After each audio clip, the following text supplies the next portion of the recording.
Parsuram flies over Kardavaipath.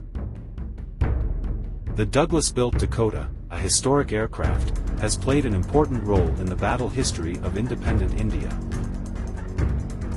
Pakistan attempted to seize all of Kashmir shortly after partition in 1947. The Indian Army blocked Pakistan's efforts.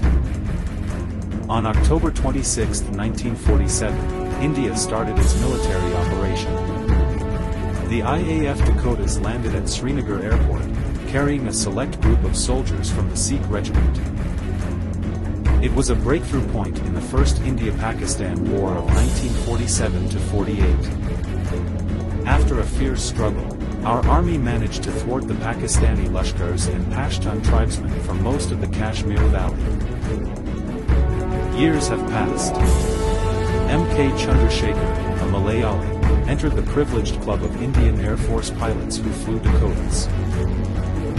He had a son who aspired to own the plane his father flew one day.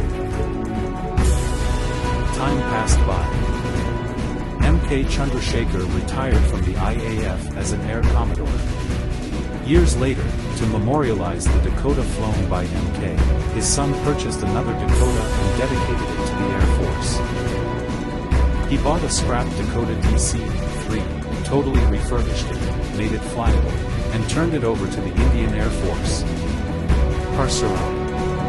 That was the title he gave the aircraft when he dedicated it to the country on February 13, 2018, during a ceremony in Ghaziabad. Dakota is part of my early recollections. My father flew it all across the nation.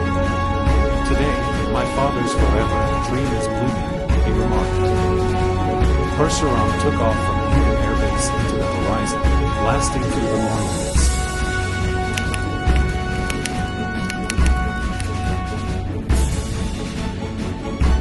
Parsuram flew above Kardavaipath, making history on India's 75th Republic Day. That son who fantasized about the aircraft his father flew is now a minister of the state. His name is Rajiv Chandrasekhar. He accepted this challenge, not just for his father.